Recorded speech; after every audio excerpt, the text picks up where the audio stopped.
नमस्ते दोस्तों। प्रस्तुत है मुंशी प्रेमचंद जी की लिखी हुई उपन्यास गोदान का सारांश। होरी एक गरीब किसान था। वह अपने छोटे से घर में अपनी पत्नी धनिया और 2 बेटी रूपा तथा सोना और एक बेटे गोबर के साथ रहता था। वह खेती बाड़ी करके अपने परिवार का भरण पोषण करता था।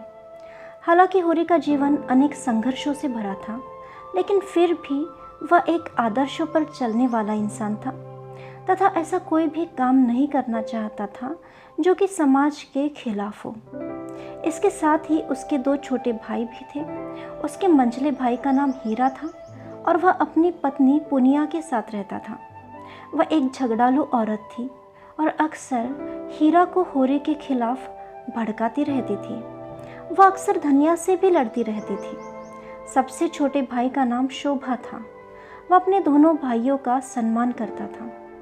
पारिवारिक नोक-झोंक के बावजूद बड़ा भाई होने के नाते होरी को लगता था कि अपने दोनों छोटे भाइयों की खैरियत की जिम्मेदारी भी उसी की है और वह हमेशा उनकी मदद किया करता था। बहुत समय से होरी की इच्छा थी कि उसके पास एक गाय हो ताकि परिवार के सदस्यों को दूध दही आदि मिलता रहे तथा आखिरी वक्त में उस गाय को दान में दे सके। यह सोचकर वह भोला नाम के व्यक्ति से 80 रुपए की एक गाय उधार ले आता है। वह कहता है कि धीरे धीरे किश्तों में उधार चुका देगा। भोला शर्त रखता है कि अगर उसने उधार नहीं चुकाया तो वह उसके बैलों की जोड़ी ले लेगा। लेकिन होरी को गाय लाता देखकर हीरा को बहुत ईर्ष्या होने लगती है। उसे हमेशा से लगता था कि घर के बंटवारे के समय होरी ने बहुत से पैसे छुपा रखे हैं और जब वह गाय को देखता है तो उसे लगता है कि होरी ने उन्हीं पैसों से यह गाय खरीदी है। उसे पता नहीं था कि वास्तव में होरी गाय को उधार लेकर आया है। एक दिन हीरा गाय को जहर दे देता है, लेकिन जब गाय मर जाती है तो हीरा घबरा जाता है। उसे पुलिस का भी डर लगता है, इसलिए वह गांव छोड़कर शहर भाग जाता है। होरी जब देखता है कि हीरा ने गाय को मार डाला है तो उसे बहुत दुख होता है, लेकिन वह सोचता है कि बड़ा भाई होने के नाते उसे हीरा को बचाना होगा। इसलिए वह गांव के लालची साहूकार पंडित दाता दिन के पास जाता है और कुछ पैसे उधार लेकर आता है।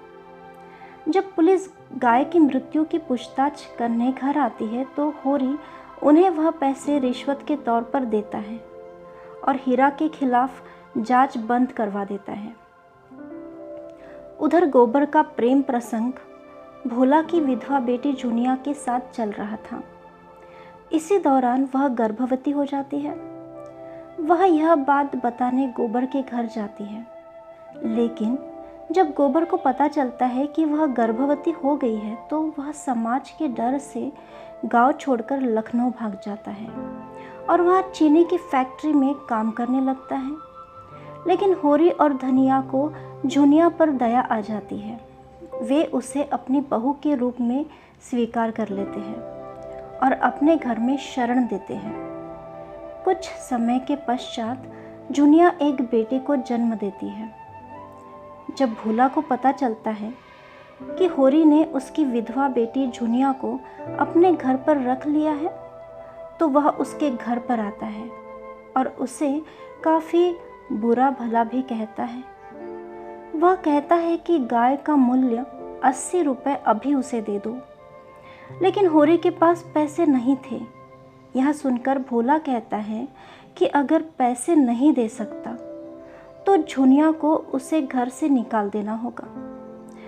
वास्तव में वह अपनी बेटी से भी नाराज़ था।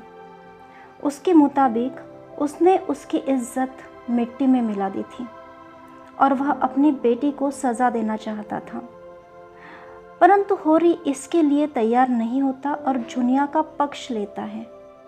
इससे क्रोधित होकर भोला ज़बरदस्ती होरी के बैलों की जोड़ी अपने साथ ले जाता है।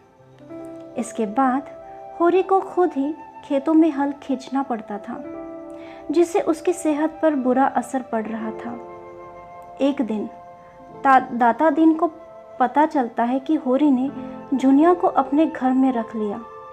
यह सुनकर वह बहुत क्रोधित होता है और होरी से कहता है कि तुम समाज के खिलाफ कार्य कर रहे हो। अपने से छोटी जाति वाली लड़की को अपने घर में बहू बनाकर रख रहे हो। इसके बाद वह होरी पर पंचायत बिठा देता है। पंचायत होरी से कहती है कि उसके सामने दो रास्ते हैं, या तो समाज उसे बहिष्कार कर दे या तो वह कुछ जुर्माना पंचायत को भरे।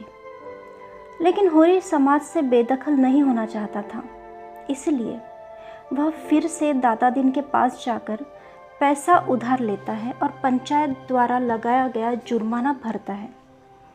इससे वह बहिष्कार से बच जाता है, लेकिन अब उस पर कर्ज का बोझ बहुत ज़्यादा बढ़ चुका था।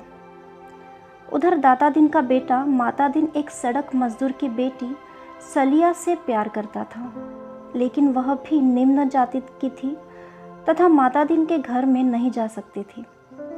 सलिया के परिवार वालों को लगता था कि माता दीन उससे शादी कर लेगा, लेकिन वह ऐसा नहीं करता तथा वह अपने पिता से बहुत डरता था। इसी बीच सलिया को भी गर्भ ठहर जाता है। इसका पता लगते ही परिवार के लोग माता दीन को मारने लगते हैं और उसके मुंह में हड्डी डालकर उसे धर्म भ्रष्ट कर देते हैं, क्योंकि माता दीन ब्राह्मण था और उसके लिए मांस वर्जित था। लेकिन तभी सलिया बीच बचाव करके उसे बचा लेती है। इसके बाद घर वाले सलिया को भी निकाल देते हैं, मगर होरी उसे भी अपने घर में शरण दे देता है। वक्त के साथ उसे भी एक बेटा पैदा होता है।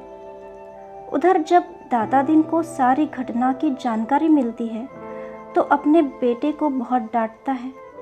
फिर वह काशी से बड़े बड़े पंडितों को बुलाकर माता दीन की फिर से शुद्धि करवाता है और इसमें बहुत पैसा खर्च करता है। एक दिन गोबर लखनऊ से घर आता है। वह काफ़ी सज धज कर आया था, इसलिए बहुत से लोग उसे पहचान भी नहीं पाते। लेकिन उसके बाद बहुत से युवा उसके साथ शहर जाने को तैयार हो जाते हैं। जब गोबर को पता चलता है कि दाता दीन ने होरी के साथ क्या क्या किया था और किस तरह वह होरी से सूद वसूल कर रहा था, तो वह बहुत गुस्सा होता है। वह पिता से कहता है कि दाता दीन पर कोर्ट केस करो, लेकिन होरी उसे समझा बुझाकर शांत कर देता है, क्योंकि उसे देश की न्यायपालिका की जानकारी थी कि किस तरह एक केस में आदमी की ज़िंदगी बीत जाती थी और फिर भी न्याय की गारंटी नहीं होती। साथ ही वकीलों को देने के लिए होरी के पास पैसे भी नहीं थे। कुछ समय तक गांव में रहकर गोबर अपनी पत्नी और बेटे के साथ फिर से लखनऊ चला जाता है। उधर माता दीन को एक दिन मलेरिया हो जाता है। उस दौरान उसे एहसास होता है कि सलिया से वो कितना प्यार करता है। एक दिन वह अपना जनेऊ उतार देता है और सलिया को अपनी पत्नी के रूप में स्वीकार कर लेता है। समय बीतता रहता है और होरी का कर्ज बढ़ता ही रहता है। वह रात दिन मेहनत करता था, लेकिन फिर भी अपना कर्ज नहीं उतार पाता था। उसके पास बैल भी नहीं थे और इस वजह से उसका स्वास्थ्य लगातार गिर रहा था। आखिर एक दिन वह बीमार पड़ जाता है। उसे लगता है कि उसकी मृत्यु करीब है। यही सोचकर एक दिन वह अपनी पत्नी को बुलाता है और 1 रुपया देकर कहता है कि पंडित को बुलाकर उसके हाथ से गोदान करवा दो। उसकी पत्नी पंडित को बुलाती है और होरी से गोदान करवा देती है। इससे होरी को बहुत संतुष्टि मिलती है। कम से कम उसकी एक इच्छा तो पूरी हो गई। तभी हीरा भी शहर से वापस आता है और होरी से अपने अपराधों के लिए माफ़ी मांगता है। होरी उसे भी माफ़ कर देता है। कुछ समय के बाद होरी की भी मृत्यु हो जाती है। उसे सभी चिंताओं से मुक्ति मिल जाती है।